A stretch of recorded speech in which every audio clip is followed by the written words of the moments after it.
देखो भाई 5 minute revise कर लेते हैं जो अब तक पढ़ा, और आज इस चैप्टर को मतलब मैट्रिक्स वाले पोर्शन को कंप्लीट कर लेंगे। आपके जो डाउट्स हैं वो भी ले लेंगे। Okay sir. देखो फटाफट,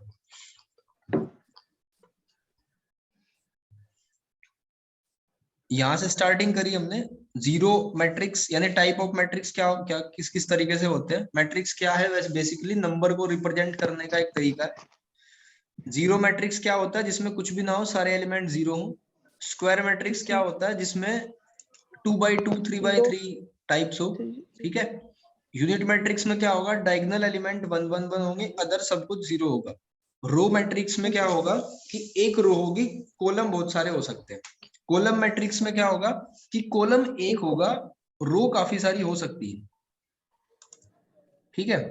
एडिशन ऑफ मैट्रिक्स में क्या करेंगे, कोरस्पॉन्डिंग एलिमेंट को ऐड कर देंगे, इसमें कोई बड़ी बात नहीं है ऐड करने में और सबट्रैक्ट करने में। बस ध्यान ये रखना है कि कभी भी हम अलग ऑर्डर वाले मैट्रिक्स को ना तो ऐड कर सकते और ना ही सबट्रैक्ट कर सकते।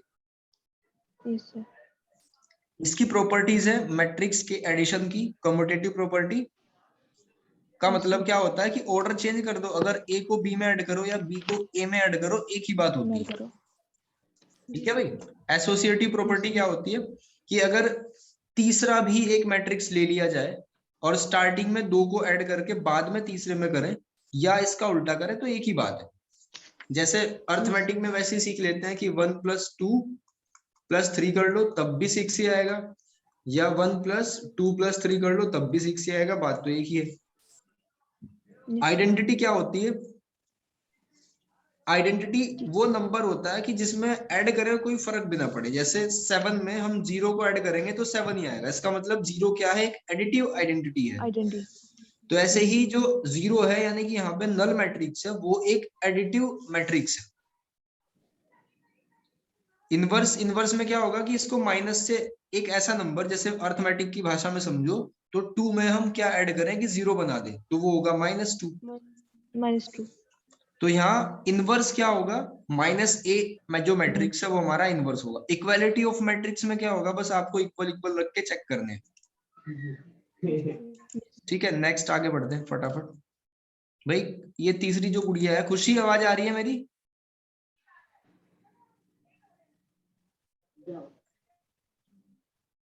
कोई रेस्पॉन्स नहीं है, चलो आगे बढ़ते हैं। यस सर आ रही है। अच्छा जी ठीक है, स्क्रीन शो हो रही है आपको? यस सर हो रही है। ठीक है। देखो इसके बाद मैट्रिक्स का मल्टीप्लिकेशन हमने पढ़ा था, मैंने बताया था कि पहले वाले जो मैट्रिक्स को कहते हैं प्री फैक्टर। ठीक है, ये टर्म आपने 12th क्लास में नहीं पढ़ी होगी, प्री फैक्टर पोस्ट फैक्टर वाली। ठीक है, पोस्ट फैक्टर बाद वाला, प्री फैक्टर पहले वाला होता है। और केवल तभी मल्टीप्लिकेशन पॉसिबल होती है जब ये वाली चीजें सेम हो। जैसे ये 3 लिखा हुआ है, फर्स्ट वाले मैट्रिक्स का कॉलम सेकंड वाले मैट्रिक्स की रो नंबर में बराबर होनी चाहिए, तभी मल्टीप्लाई पॉसिबल है। ऐसे इसकी प्रॉपर्टीज है, प्रॉपर्टीज ऑफ मैट्रिक्स मल्टीप्लिकेशन, कि ये कम्यूटेटिव कभी कभी होता है कभी कभी नहीं होता। ठीक है, वो एक बहुत इंपॉर्टेंट प्रॉपर्टी है। जनरली बच्चे क्या करते हैं कि A B is equals to B A लिखा और काम खत्म, लेकिन ऐसा नहीं होता कई बार। उसके बाद ये डिस्ट्रीब्यूटिव प्रॉपर्टी को फॉलो करता है, मैट्रिक्स का मल्टीप्लिकेशन डिस्ट्रीब्यूटिव प्रॉपर्टी को भी फॉलो करता है।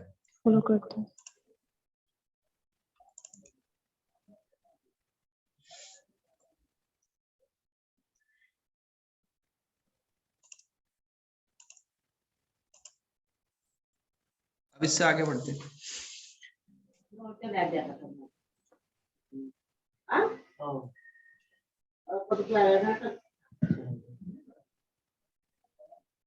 देखो एसोसिएटिव ये हो गया। हाँ, अपर ट्रायंगुलर मैट्रिक्स क्या होता है, अपर ट्रायंगुलर मैट्रिक्स में क्या होगा, डायगोनल के एलिमेंट होंगे और उससे ऊपर के सारे होंगे, नीचे का कुछ नहीं होगा।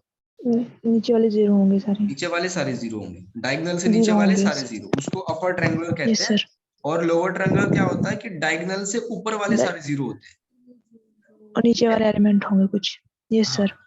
तो अगर याद रखने के लिए, हम दिमाग में बैठाने के लिए क्या ट्रिक याद कर सकते हैं कि अब इसका जस्ट नाम का उल्टा है।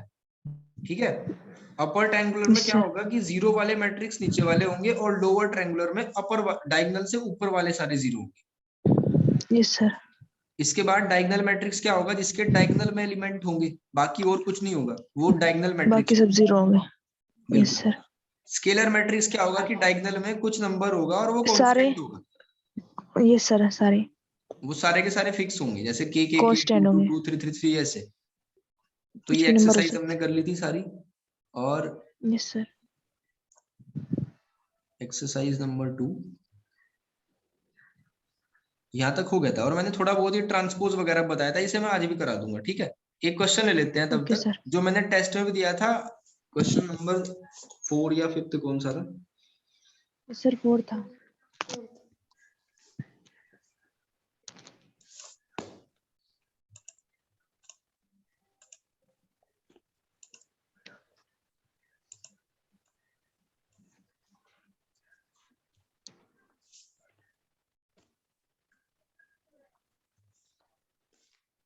देखो क्वेश्चन में लिख देता हूं एक बार। क्वेश्चन ये था कि if a is equals to diagonal abc हो, a is equals to diagonal abc, ये आपको दिया हो, तो आपको शो करना है, शो दैट a की power m is equals to a की power m equals to diagonal a की पावर m, b की पावर m और c की पावर m। कई बार m या k या कुछ भी यूज कर लेते हैं। अब देखो इसको कैसे करेंगे, ये आपके पास है और ये आपको प्रूफ करके दिखाना है। ठीक है, तो इसको ऐसे क्वेश्चन को ना हम मैथमेटिकल इंडक्शन की हेल्प से करते हैं। इंडक्शन क्या, जो आपने 11th क्लास में पढ़ रखा है कि पहले इसमें जैसे अगर आप के मान लो, के में ज्यादा कंफर्टेबल हो तो इसको के लेट कर लो। ठीक, तो पहला स्टेप क्या होता है कि आप के की जगह पे 1 मान लेते हो, तो ये क्या आ जाएगा, a is equals to diagonal of a ऐसे b c। तो ये तो BC फर्स्ट वाला स्टेप तो ठीक है ना। प्रूफ। Yes, sir.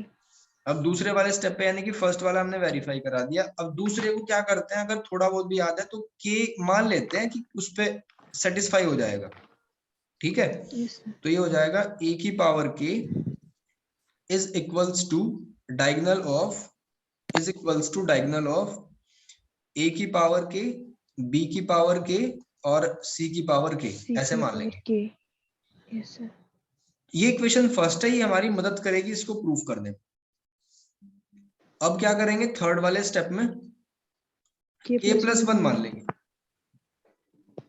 तो ये हो जाएगा a की पावर लेफ्ट हैंड साइड में k प्लस 1 और राइट हैंड साइड में a की power k plus 1, K plus 1 b की पावर k प्लस 1 और c की पावर k प्लस 1। ये है। अब ये वाली इक्वेशन को मैं प्रूफ करना है, लेफ्ट हैंड साइड को देखो, इसको हम ऐसे लिख सकते हैं ना, a की पावर k इंटू a, है ना। Yes, sir. Left hand side को ये लिख सकते हैं और राइट हैंड साइड तो हमारी ये है ही, इसको एज इट इज रखो, डायगोनल ऑफ a की पावर k प्लस 1, b की पावर k प्लस 1 और c की पावर k प्लस 1। तो a की पावर k ढूंढो, कहाँ मिलेगा हमें, सेकंड वाली इक्वेशन में मिलेगा, तो यहाँ पुट कर दो डायगोनल ऑफ a की पावर k, b की पावर k, c की पावर k, और a कहाँ मिलेगा, फर्स्ट वाली इक्वेशन से। और क्या वैल्यू है इसकी, डायगोनल ऑफ ए, सॉरी हाँ, diagonal of a b c। यहाँ तक देखो कोई बात दिक्कत कर रही है क्या? नहीं सर, यहाँ तक तो हो गया था। अब देखो a की पावर k प्लस 1, b की पावर k प्लस 1, ये तो एज इट इज कॉपी करना है ऐसे। अब लेफ्ट हैंड साइड को यूज करना, देखो ये जो लिखा हुआ है इसका मतलब क्या है, इसका मतलब है कि एक मैट्रिक्स है जिसमें सिर्फ डायगोनल के एलिमेंट है और वो है a की पावर k, b की पावर k, c की पावर k और बाकी सब कुछ जीरो है। ठीक है भाई जी सर। अब इसमें देखो, इसका मतलब है कि उसमें सिर्फ डायगोनल के एलिमेंट है, बाकी और कुछ नहीं है, सब कुछ जीरो है। और राइट हैंड साइड क्या है हमारी, राइट हैंड साइड है कि a की पावर k प्लस 1। अब समझ आ गया होगा क्या करना है इसमें, Yes, sir. 0 0 और ये भी 0, c की पावर k प्लस 1। तो बस आपको क्या करना है, लेफ्ट हैंड साइड की मल्टीप्लाई करके देखो ये बन रहा है क्या आपको, आपके पास अगर ये है तो इसका मतलब प्रूफ हो जाएगा। करके देखो फटाफट। सर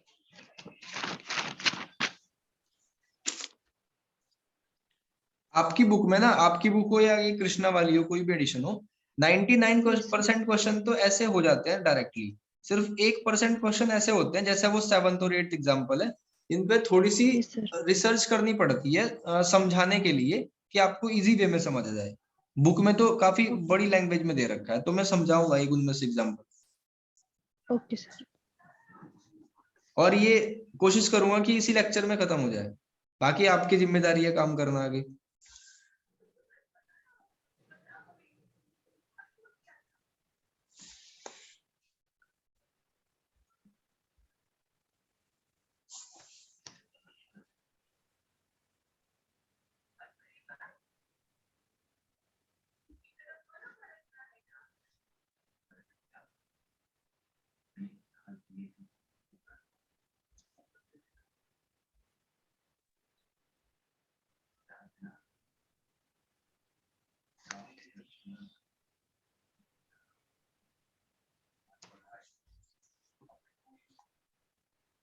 खुशी आप ग्रुप में ऐड हो जाना भाई, ये लिंक का इनविटेशन दे देंगे आपको व्हाट्सएप पे, ठीक है। जो वीडियो रिकॉर्ड हो रही है ना वो वहीं पे मिलेगी आपको ग्रुप में।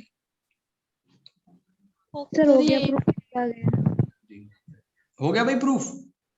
यस सर ये आ गया ठीक है। डायगोनल की सॉरी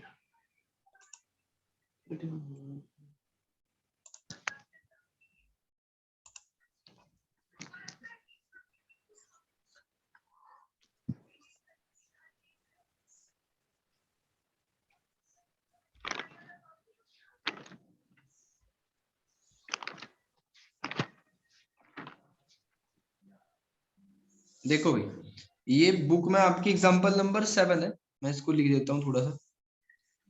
ये है b-ri और ये ब्रैकेट लगा हुआ है b माइनस ब्रैकेट। ये आपने इसमें एसजे वाली बुक में करेक्शन बहुत है, मतलब गलतियां हैं, ये h की जगह n है एक्चुअली। इसको आप अपनी बुक में काट के n स्क्वायर कर लेना। जी sir. Okay sir n square minus N R plus R, फिर इनटू में i लिखा हुआ है और bracket close is equals to 0। ये चीज प्रूफ करनी है, यस सर ठीक है। और आपके क्वेश्चन में लिखा हुआ है कि A is the n into n matrix whose element are all unity, ठीक है। यानी कि एक ऐसा मैट्रिक्स है n by n का, अब उसका ये नहीं पता हमें कि 2 by 2 का होगा, 3 by 3 का होगा या कितने बाई कितने का होगा, लेकिन ये पता है कि उसके सारे एलिमेंट 1 1 है। 1 1 में तो उसको कैसे मान लेंगे हम? उसको हम मान सकते हैं इस तरीके से, A is equals to 1 1 1 1। अब ये नहीं पता कहां तक जाएगा, ठीक है, ऐसे करके छोड़ दिए।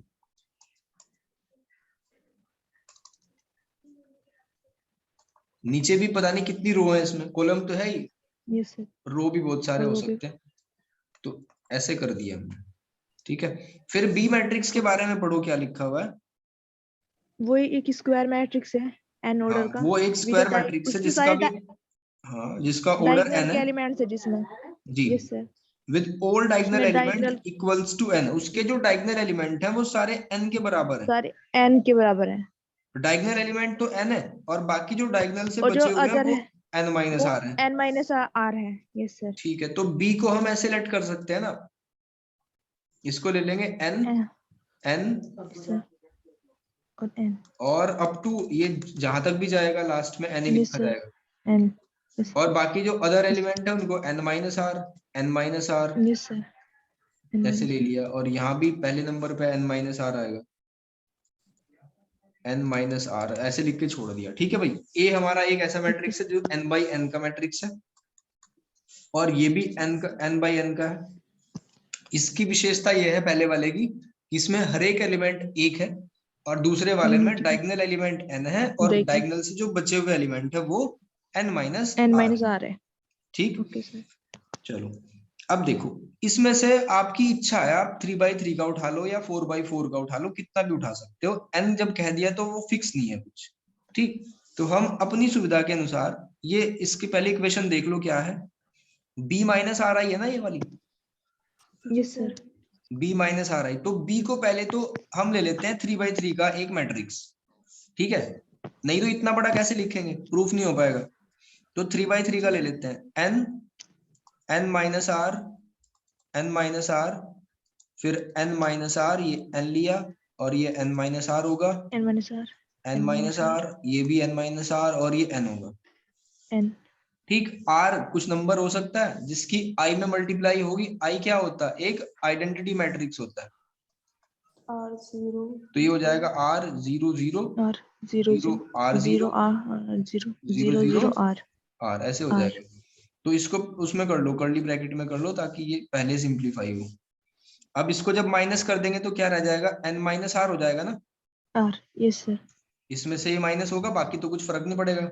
तो डायगोनल एलिमेंट जो बचे हुए थे वो भी n माइनस आर हो वो गए। एन माइनस आर हो गए। ठीक यस है, मैं सर। पूरे को रफ करके इसको उसकी जगह n माइनस आर लिख देता हूँ।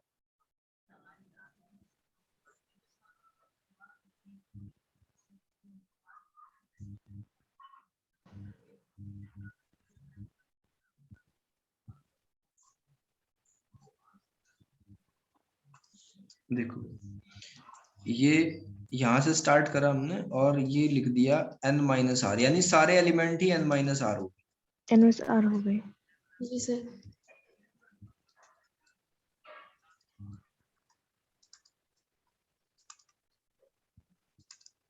ऐसे हो गया।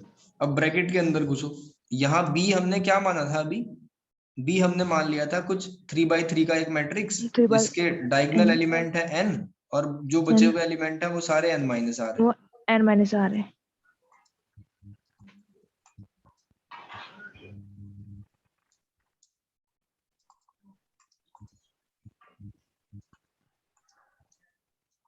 n माइनस आर ही हो गया,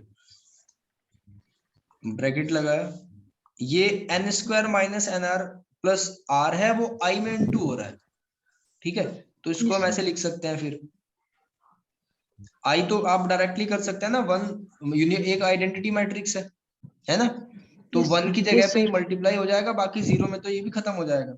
0 में। Yes sir. तो इसको लिख सकते हैं Zero. n square minus n square n r minus plus n r, r plus r. Diagonal पे पहुंच 0 गया, n square minus N R plus r, r. फिर n square minus N R plus r, और ये यहाँ हमने 0 0 0, ये भी 0, ये बन गया। Yes sir. ठीक है भाई, तो लेफ्ट हैंड साइड में हमारे पास ये बचा हुआ n माइनस आर वाला और अंदर ये बचा हुआ। अब देखो ब्रैकेट के अंदर जो है, कर्ली ब्रैकेट के अंदर हमें माइनस करना पड़ेगा ना, yes sir.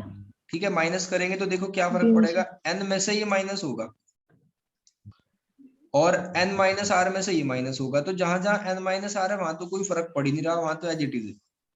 Yes sir. 0 minus होगा उसमें।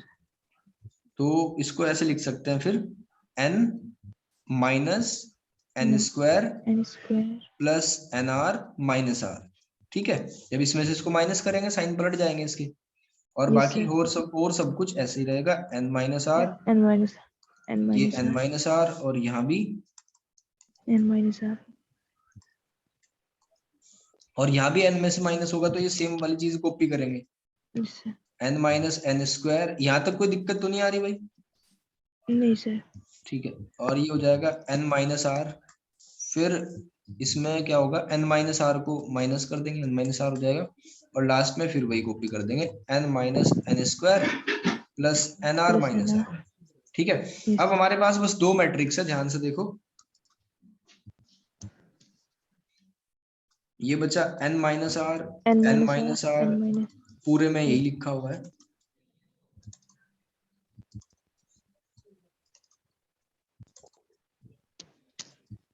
ठीक है भाई, इतना बच गया। अब क्या करेंगे, एक ही ऑप्शन है हमारे पास, इनकी मल्टीप्लाई करने का, ठीक मल्टीप्लाई। है, मल्टीप्लाई करने से पहले बस एक होशियारी करनी है हमें, क्या, कि यहाँ ये जो पूरा मैट्रिक्स है, इस पूरे मैट्रिक्स में से हम कुछ कॉमन ले सकते हैं, बताओ क्या कॉमन ले, n minus r. n minus r common लेके क्या बन जाएगा, मैं लिख देता हूँ, सर अगर n माइनस आर आपने कॉमन ले लिया तो सबकी जगह 1 1 1 बचेगा ना, 1 1 आ जाएगा। Yes sir. तो यहाँ भी लिख दिया 1 1, पूरे में 1 1 आ गया। अब मल्टीप्लाई करनी आसान हो जाएगी, पहले तो भयंकर हो जाती वो। Yes sir. जी सर। ठीक, तो अब आप मल्टीप्लाई करोगे ऐसे रो वाइज कॉलम वाइज जैसे मल्टीप्लाई होती है। कॉलम। Yes sir. ठीक, तो मैं थोड़ा सा इसको शॉर्टकट में कर रहा हूँ जिससे टाइम बच जाए और कुछ भी डिस्कस कर पाए हम। जब आप इसको मल्टीप्लाई करोगे तो इस तरीके से बचेगा आपका बाहर n माइनस आर का होल स्क्वायर, एक और n माइनस आर आ जाएगा।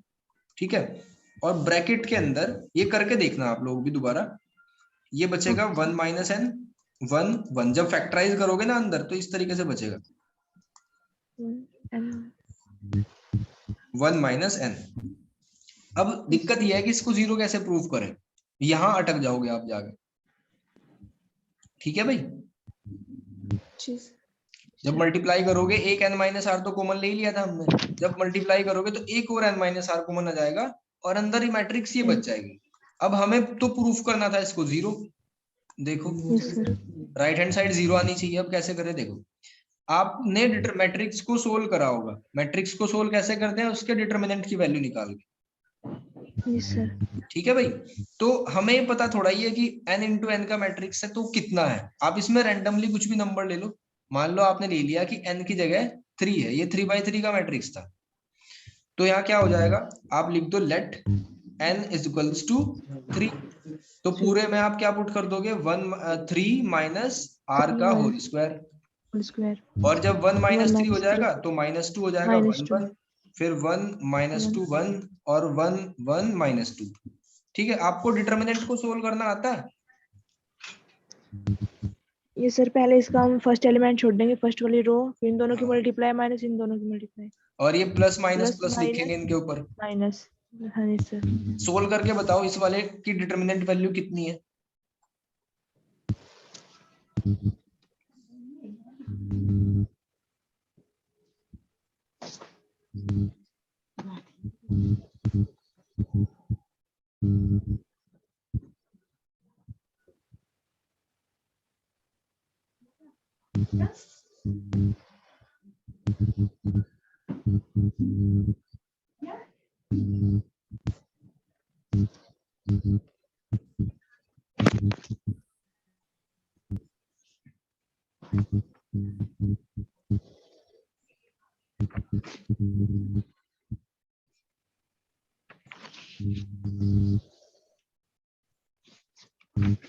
मैं एक्सप्लेन करूं कैसे करते हैं डिटरमिनेंट को सोल्व।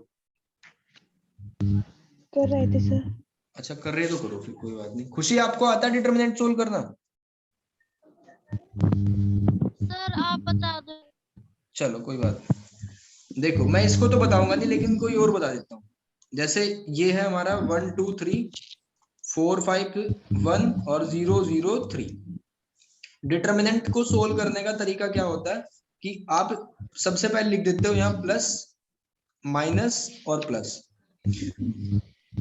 फिर फर्स्ट वाले एलिमेंट को चूज करा उसके साइन के साथ में, तो यानी +1 चूज करेंगे। ठीक है, फिर ये इस तरीके से दो डंडे लगाएंगे, फिर माइनस, फिर 2 लिख देंगे, फिर ऐसे दो डंडे लगाए, फिर ये 3, उसके ऊपर साइन क्या है, प्लस का। ठीक, अब क्या करेंगे, देखो उस फर्स्ट वाली रो को छोड़ दिया और फर्स्ट वाले कॉलम को छोड़ दिया और इन दोनों की मल्टीप्लाई करी, 5 3 जा कितना आ गया 15, तो इसको लिख देंगे 15 माइनस 0, क्योंकि 0 की 1 में मल्टीप्लाई होकर 0 बनेगा। फिर नेक्स्ट टाइम क्या करेंगे, हम 2 वाले कॉलम को छोड़ देंगे।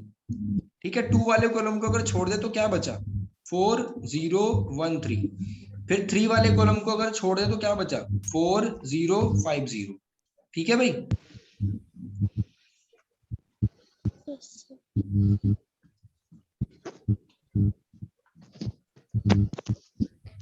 -5 आ गया सर।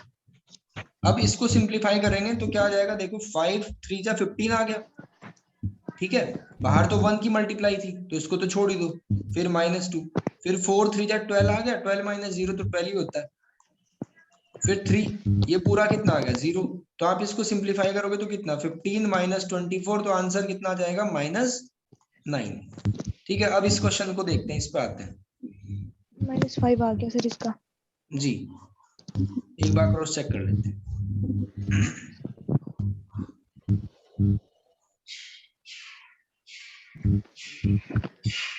देखो सबसे पहले हमने क्या करा, -2 को लिख दिया यहाँ और उसकी रो और उसकी कॉलम को छोड़ दिया, तो कितना बचेगा? जब उस रो और उस कॉलम को छोड़ देंगे तो बचेगा यहाँ -2 1 1 और -2, फिर माइनस लिखेंगे, फिर इसके वाली कॉलम को छोड़ देंगे तो क्या बचेगा 1 1 और 1 -2, फिर ऊपर 1 लिखेंगे और इसके वाले कॉलम को छोड़ देंगे तो क्या बचेगा 1 -2 1 1। ये बचेगा 1 1 -2 और 1। अब इसमें क्या करेंगे, इसको सिंप्लीफाई कर लो बस। -2 की -2 में मल्टीप्लाई होगी और उसमें से 1 को माइनस करेंगे तो यानी कि 4 - 1 कितना रह जाएगा 3। 3। फिर -2 की मल्टीप्लाई होगी 1 में तो -2 और ये 1, फिर उसके बाद 1 और 1 ऐसे लिखेंगे और माइनस प्लस हो जाएगा 2 आ जाएगा। ठीक है, तो 2 3 जा कितना आ गया -6 और ये हो गया हमारा -3 और ये हो गया 3। तो देखो यहाँ ध्यान से -6 + 3 + 3 तो कितना आया -6 + 6 = 0। तो ये पूरा 0 आ गया, यही तो हमें प्रूफ करना था, हेंस प्रूव्ड। ठीक है भाई, एक बार मैं रिपीट करता हूँ पूरी चीज। आपने जो जो दिया हुआ था उसके हिसाब से a और b को लेट करा, वैल्यू पुट करी, वैल्यू पुट करने के बाद आपको दिख जाएगा कि यहाँ से n - r कॉमन है, तो कॉमन लेते ही सबसे पहले आपके दिमाग में आएगा मल्टीप्लाई करना। मल्टीप्लाई करोगे तो एक और n - r कॉमन आ जाएगा, यहाँ फंस जाओगे आगे। इसको आगे कैसे सिंप्लीफाई करें, ठीक, तो हम मान लेंगे अपनी तरफ से, ठीक है, क्या पता कितना ऑर्डर है, हमने मान लिया कि n = ये 3/3 की मैट्रिक्स रही होगी, क्या पता, तो n की जगह 3 रखा, उसके मैट्रिक्स की वैल्यू निकाली तो वो वाकई में 0 है। जी सर। ठीक है भाई, आगे बढ़ते हैं।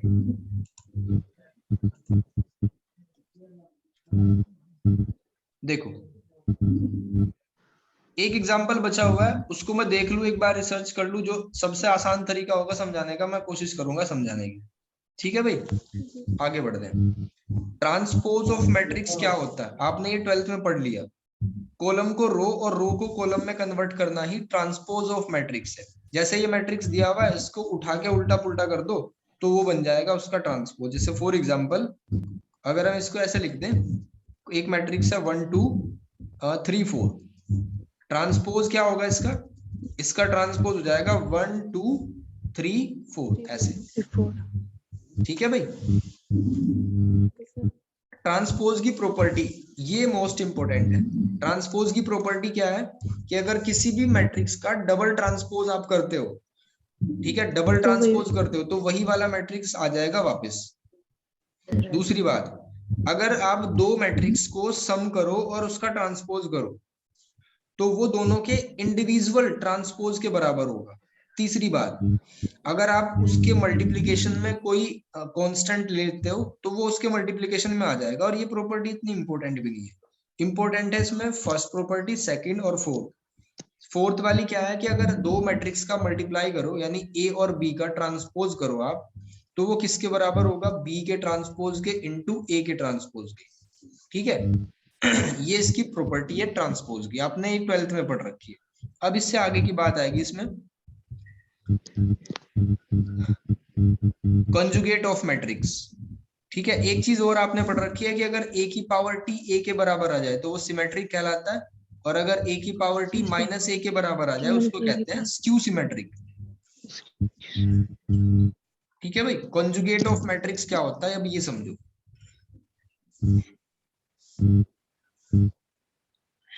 देखो सबसे पहले मान लो एक मैट्रिक्स है हमारे पास, आपने 11th क्लास में एक चैप्टर पढ़ा था कॉम्प्लेक्स नंबर, जी सर पढ़ा था। उसमें आई वाले फंक्शन थे, आई फॉर आयोटा यानी imaginary number. Imaginary, yes sir. तो जैसे फॉर एग्जांपल माइनस वाले, अब ये जो कॉन्जुगेट है ना, कॉन्जुगेट ये पूरा का पूरा मैट्रिक्स उन्हीं नंबर पे है, कॉम्प्लेक्स नंबर पे ही है। जैसे मान लो 2 + i लिखा हुआ है और इधर 2 है, ये -1 + i है और ये कुछ 0 मान लिया, तो ये एक मैट्रिक्स है।